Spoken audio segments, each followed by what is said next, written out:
Hey there, everybody! Welcome to another edition of Cinema Scene, the spin-off series, if you will, where we discuss the latest movies that have hit cinemas when we go to like premieres and cool things like that. So yes, this is going to be a review of Kingdom of the Planet of the Apes, and for those of you who have no idea, my name is Dan. And I am not Frankie. Who is this imposter? What is going on? Oh my god, no. So, yes, ordinarily this is, of course, Dan and Frankie Go to Hollywood, but tonight it's Dan and Kylie Go to Hollywood. I would like everybody to meet my fiancee and the mother of my impending children, Kylie. So, yes, say hello, Kylie. Hello, how are you? There you go. I was expecting you to say hello, Kylie, but that's all hello, right. Hello, Kylie. Yeah, oh my god, that's so funny. You're such a card. I am. So the reason why we have a stunt double for Frankie tonight is because Frankie hasn't seen any of the recent Planet of the Apes films, which was, and so when the opportunity came up to see Kingdom of the Planet of the Apes, big thanks to Radio Metro 105.7 and our good friend Billsy for inviting us along. There wasn't really much point in her seeing it, was there? No. Because, you hadn't seen them either. No, I hadn't. And then we spent, I think we tried to watch one movie every night over the weekend, just so we were able to see them all and get them all in before the Wednesday night premiere, yeah. Yeah, exactly. Although, if you recall, when we put on Rise of the Planet of the Apes, you loved it so much, even though you were, like, so freaking tired, but you were like, oh my god, let's put the second one on right now. And I only lasted half an hour. Yeah. But we got there in the end, and you loved them, right? Yes, I did. Yeah. Yes, they were very, very good, and I enjoyed them a lot. Yeah. So now I think what we'll do with this one, we'll kind of talk non-spoiler stuff to begin with, and then we'll do a sealed section on this one, I reckon. Like, we won't just do total spoilers. Previously we've had Rise of the Planet of the Apes, Dawn of the Planet of the Apes, and War for the Planet of the Apes, a trilogy that not only has the longest goddamn movie titles in cinema history, but you and I, we both rated them 5 stars each, right, on Letterboxd. The first 3 we did, yes. Oh yeah, those films were just amazing. I don't know why I don't watch them more often, but I'm surprised that I actually hadn't seen any of them, because they just completely blew me away, that I was like, why have I not seen these sooner? But a lot of people are like that. Well, I mean, the reason why you're here is because somebody else hadn't seen them either. But no, there's a few people I've spoken to who just, but you were put off because of the Marky Mark one, right? The Tim Burton remake? Yeah, I think I saw that when I was a teenager, and I just haven't gone back to watching it. Yeah. So and I was eager to see these ones, but, life happens and you get busy and you have other movies that become more of a priority to watch than this, and they just kept getting like pushed further and further and further away. So yes. Yeah. I, on the other hand, have been on board with each one of the trilogy in the cinemas, and I mean, when I saw that first one, I was just like, wow, this is what I want to see. And so, and those films, as far as I'm concerned, just got better and better with each one. Going into this one, look, I saw the trailer. Well, we both watched the trailer. Well, we watched 2 different versions of the trailer. Yeah. And, like, what was the impression that you got from watching the trailer? I thought that there would be a lot of action and a lot of fighting scenes like the first 3 did. And then going into this movie, it was like whatever the trailer showed you is definitely not half as, or like even half of what you see in the actual movie. The trailer was to a completely different movie. It was. It totally was. And that blew my mind last night, because I went into this one very skeptical, because there's been quite a lot of years between number 3 and this one. And from what I gathered from the trailer, I thought we had this, a new ape character as the central protagonist. I thought, I thought there was this whole big subplot about humans that were sort of the apes of the movie, if you will, and there was a group of evil apes, led by this Proximus Caesar, who were hunting the humans, and then the new ape Noah kind of gets involved somehow and winds up being captured or whatever. But yeah, I kind of thought that was it. My God, this movie, there is so much more to it. So the plot for this one, you have Noah and his two best friends, or his sort of best friend and his crush, Suna, the female one, and Anaya.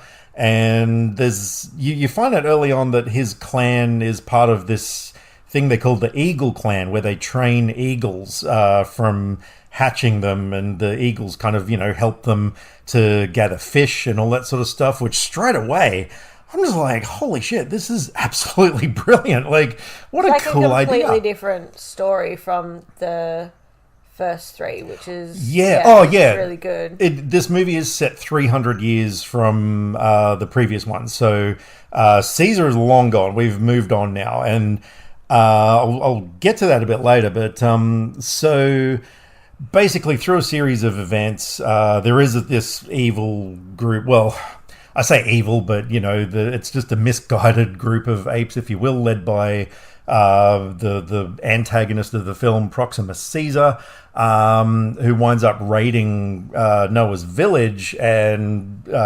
imprisoning his whole clan. So it sort of becomes like the classic hero's journey, like you've had in films like Star Wars and stuff, where you've got sort of the young, naive, happy-go-lucky kind of character who, through a series of tragic circumstances, has to go on a quest, and they meet a wise elder. In this case, it was an orangutan, wasn't it? Yeah, I'm pretty sure it was. Yeah. Yeah, named I've already forgot. Was it Raka? Raka? Is that what it says? Yeah, there you go. Raka. I was going to say Roku, and I don't know why, but anyway.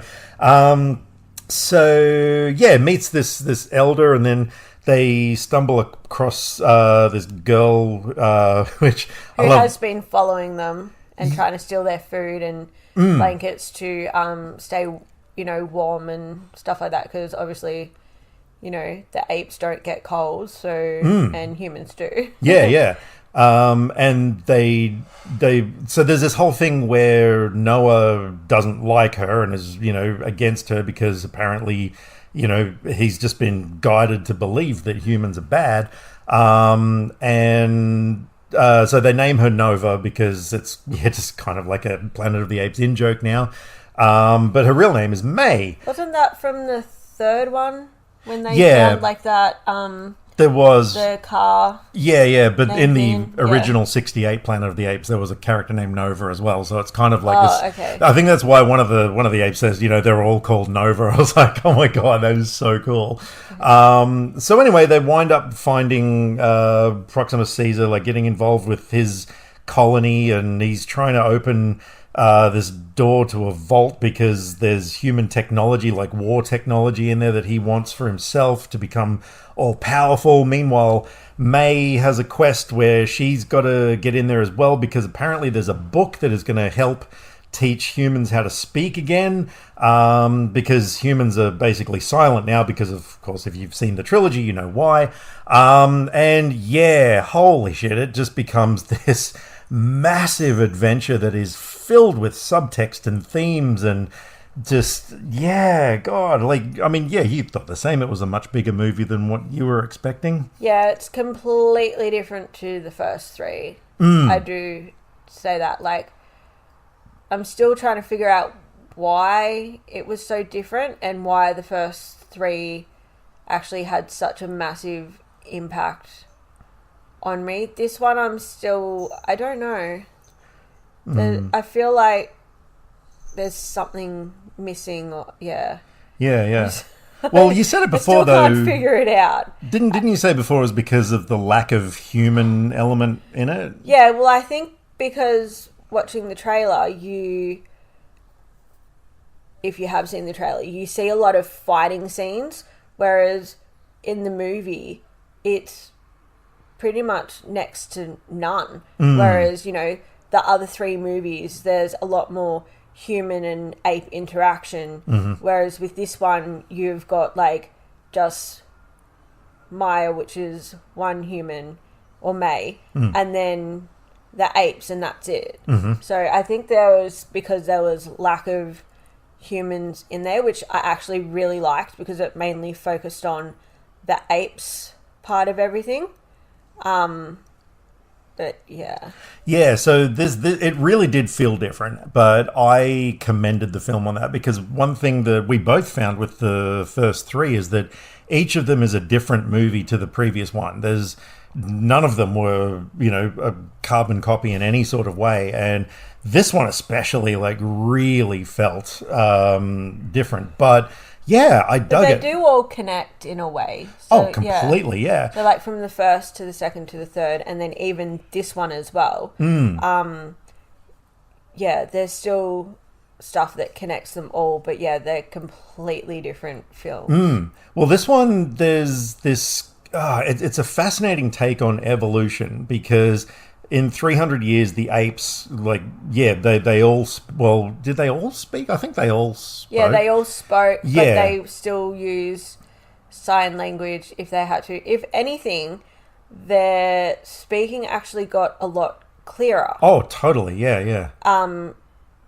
Yeah, so if you have seen the third and then you see this one, the way that they spoke, it was a lot more clearer. And yeah. But so aside from the whole evolution thing, there is this really interesting take on religion, because Caesar, to this new clan of apes, or all the clans really, is kind of like a Jesus figure, in that, you know, he had his teachings, he had all his catchphrases, like, you know, apes together strong, and philosophies and all these sort of things. And so 300 years later, you get characters like Raka who, you know, follow his teachings, and, you know, he has a medallion, which is the window symbol from the first 3, which is kind of, to me, resembled, you know, like a metaphor for a crucifix. But then you got characters like Proximus Caesar, the new villain, who has taken Caesar's words but twisted them and manipulated them to his own narrative. And I thought that was just fascinating. Yeah, like the whole apes don't kill apes goes completely out the window. Yeah. With this, you know, Proximus Caesar, whereas, you know, with the other clan, they're still, you know, like, you know, we don't like to hurt anything, and we just work together. So yeah. But there was also, though, even though they were a peaceful clan, the Eagle clan and stuff, they still had this aversion to humans. You know, so there was still that kind of thing where they're frowned upon. And, you know, there's a scene later on when our group of characters are inside this silo and they find these children's books and see the pictures of monkeys behind bars, and, you know, it sort of hammers home that that's what people used to do to apes. And so there is still that kind of conflict going on. So look, in terms of the actual film itself, so this one's directed by Wes Ball, who has done the Maze Runner films, which I haven't seen, but have. I have, and I really, really love. So I love the first one. The second one, and the third I haven't seen for a very long time, but it is on my list of movies to show Dan for us to watch. Yep. But yeah, if you've seen the Maze Runner movies, then you'll definitely love this movie too. Yeah, so from what I've heard, there are elements of the director's style that have been put into here, like a lot of sort of, you know, very kinetic camera work and stuff, like it's always in motion in various scenes. And yeah, there was a lot of energy in the film. I didn't think there was a single dull moment in it. Did you at all? No, because and I had worked yesterday and I was kind of tired. So and how many weeks pregnant are you now?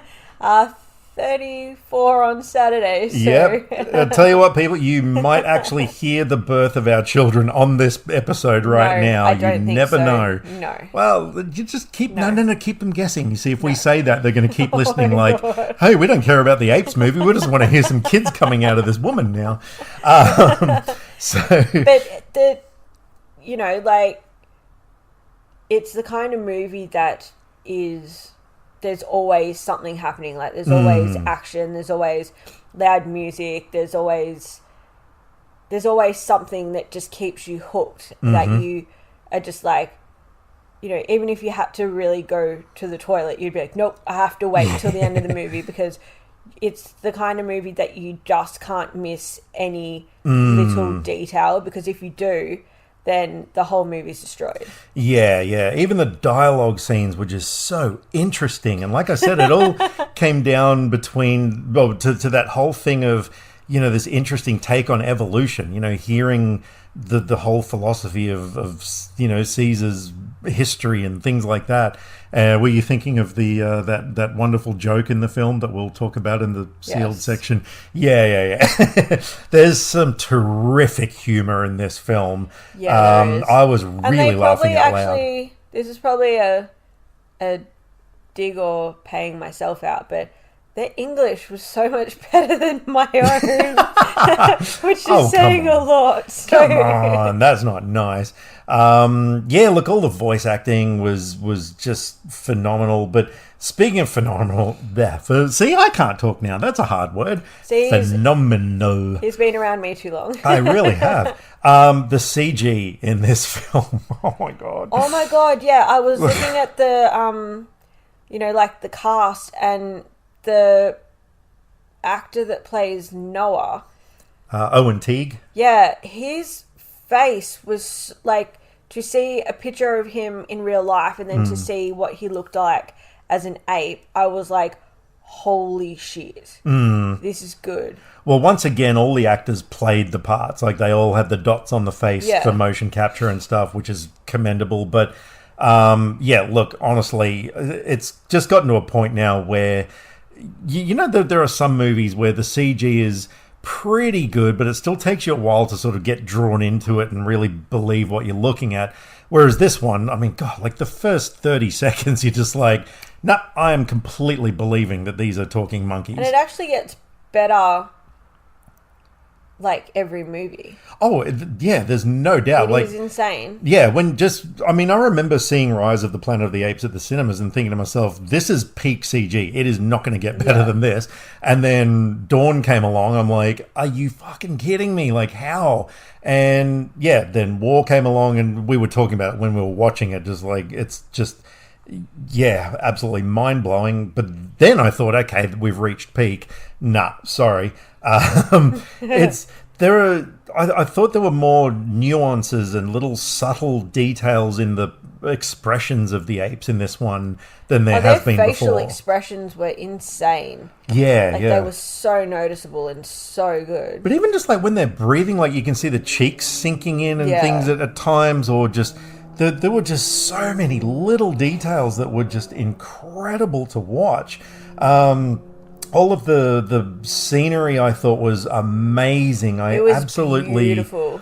Well, not just that, but it was fun as well. It was really cool seeing things like recognizable landmarks like LAX. I remember you saying, oh my God, that's LAX. Yeah, because there's that, the structural elements of LAX you just can't, are so easy to notice. And, you see them, but you see all these plains that are just overgrown with foliage. Like, everything's covered in foliage because, it's 300 years later. And so it makes perfect sense. But seeing like cruise ships and stuff that have broken in half and all rusted away, like the shipwrecks and stuff like that. All of that was just amazing. So look, overall, for me personally, it was a 5-star movie. I was enthralled from the opening scene, which there were tears, not going to lie, all the way through to the end. There was not a single dull moment. I thought the performances were amazing.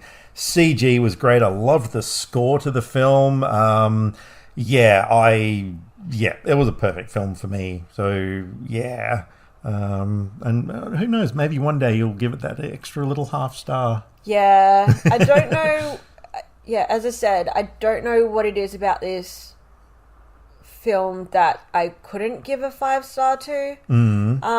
So I did give it a 4.5. I can change that, or I'd probably have to watch it again to see if I would give it that extra half star. But yeah, I don't know what the other three No, that's okay. films gave me that this one didn't. It could be because, as I said, there was a lot more human interaction, whereas this one wasn't. It was mainly based on the apes, or it could have just been the whole,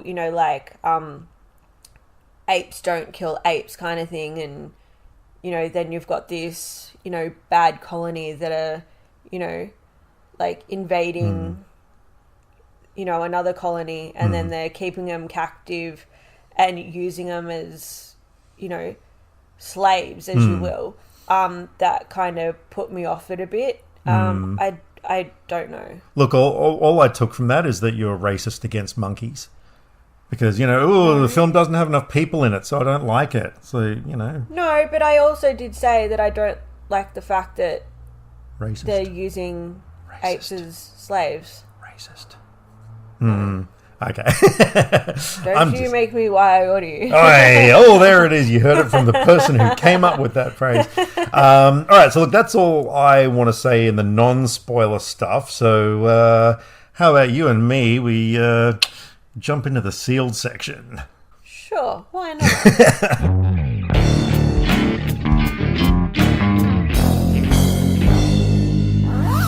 All right, so this film opens up with a scene that absolutely ripped my heart out and stomped it on the floor, where we're back in the end of War for the Planet of the Apes, where Caesar has passed on and they're cremating his body and scattering flowers on him and all this sort of stuff. And oh my God, it was so fucking emotional. It was. There were tears. Oh yeah, I mean, it's Caesar. Maybe that's why I didn't give it that extra half star, because he became such a lovable character, and I understand that he died for, our sins. For his, clan and stuff like that. But yeah, I don't know. That could probably be it, but Noah, holy shit. Yeah. If you're gonna... What a great character he was. I thought he was terrific. I loved the little moment where you think that May is mute, because apparently all humans are mute, but then there's that moment that kind of reflects Caesar's first word in Rise, where she yells out his name. But I kind of like how for Caesar it was no, but for May it was Noah. She calls his name out, and that really got me. I was like, that's so cool. Too. Yeah, and it turns out that she can actually talk. She is kind of a more smarter human being, and so there's this whole sort of thing. But then it turns out that this book that she's after, apparently, I really loved the ending, how it set it up for a new one where she finds a flash drive or a hard drive. Yeah, it's like a key to activate satellites. And so at the end of the film, she goes to this underground bunker where there's heaps of humans, and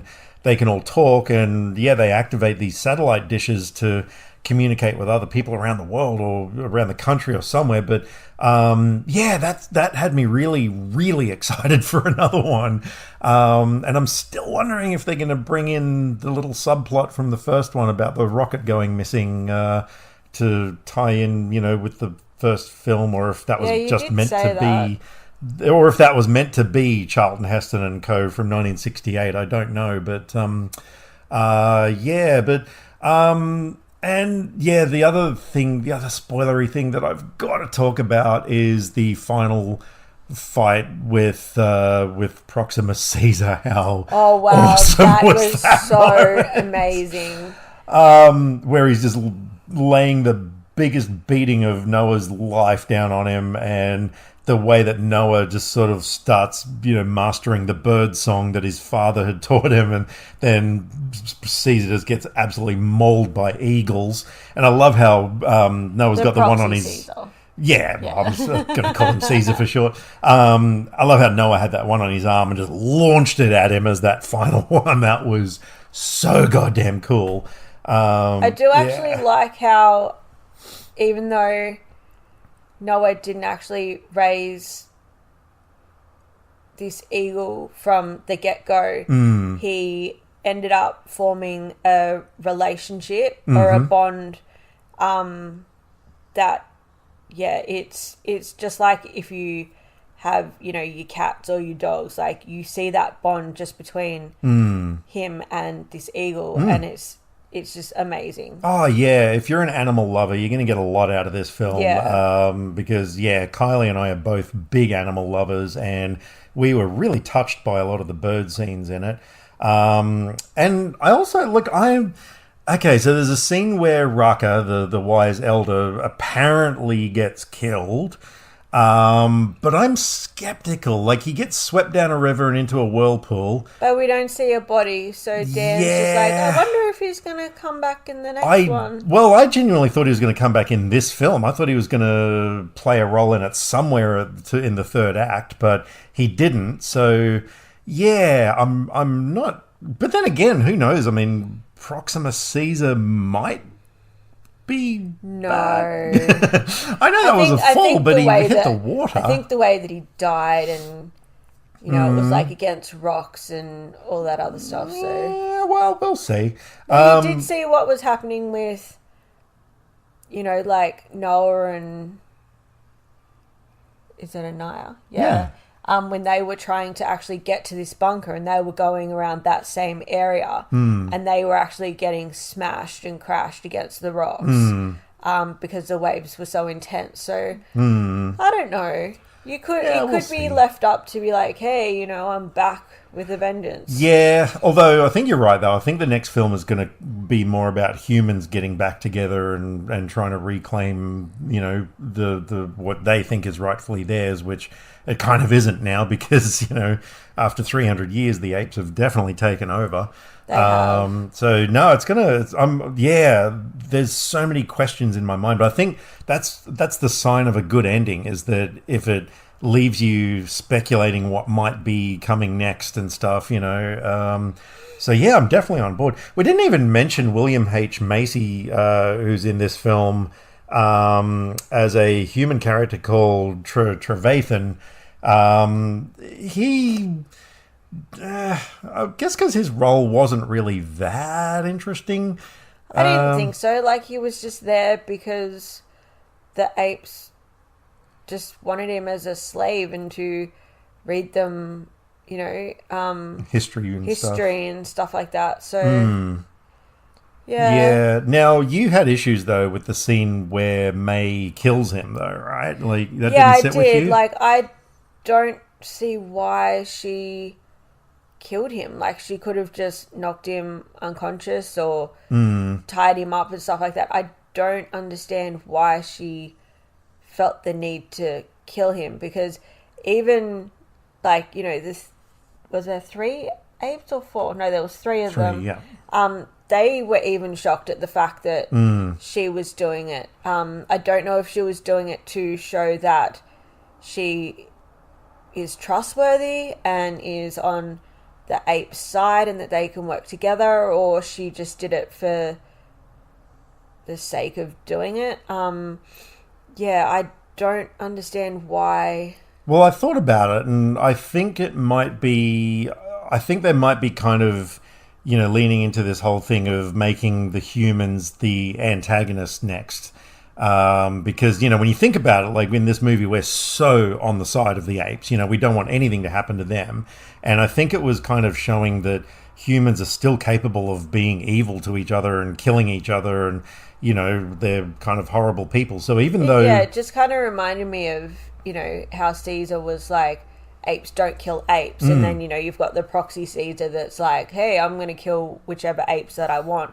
So she kind of put herself in the same category as him in a way. I think it was because, we liked the character of May. Like, we're kind of on board with her. We're sympathizing with her. To start with. Exactly. But this is what I mean. I think it was a little sort of hint that, no. And, well, I mean, think about the ending of the film where she brings a gun along and is, possibly going to shoot Noah, I think they were really... But that was also a powerful scene as well, you see the gun, from, behind her, and then, Noah ends up giving her the necklace that... With Raka. Yeah, Raka gave to Noah. And then Noah ends up giving it to May, and then there's this very emotional scene between the two of them, which actually reminded me of the first one with James Franco's character when he was actually starting to raise Caesar and also his dad too. So, yeah. Yeah, but no, I think they're really sort of dropping hints that humans aren't going to be all that good, for the next one. So, I'm pretty sure that was what they were going with there. But I think that's about all the spoilers. Yeah, I don't think there was. I think you just have to go see the movie for yourself. Oh, if you yeah. like the first three, or the ones before that, I think you definitely need to see this movie. Well, realistically, if anyone's listening to this spoiler section, they have seen it already. Well, there could be some crazy cats out there who they are could have just been like, "Oh, I like listening to this podcast," and we're still waiting for those babies to come out. So no. Yeah, no, they're not coming out for a couple of weeks. Oh, fine, all right. Well, we'll do another podcast in a couple of weeks. We will. Coming at you live with the actual birth of the twins. How about no? Oh, how about shushes? All right. Well, thank you very much for being Stunt Frankie tonight. Did you have fun? Yeah, I did. Was it a good time? It was. We'll have to get your own catchphrase. Hey, I'm the one that told you about her catchphrase. That is true. You are kind of like the Emperor Palpatine behind the scenes of this podcast, like directing everything, the course of everything, and twisting it to your ways. No. Yeah, you are. She just said it, and I was like, "Oh, that's a really good catchphrase." Yeah. And then we were both like, wait, what? She says that? Oh, wow, she does say that. Anyway. All right. So, yes, thank you, everyone, for listening. Look, if you want to talk to us about Kingdom of the Planet of the Apes, we are on the socials. You can find us at Frankie on Facebook and Twitter, or you can email us at danandfrankiepodcast@outlook or gmail.com. If you just Google our names, you'll find us somewhere. So, yeah. All right. We're out of here. Any last words? No. Thank you for having me on. Hey, it's what we do. Yeah. All right. Stay safe, everybody. Watch lots of movies, and bye for now.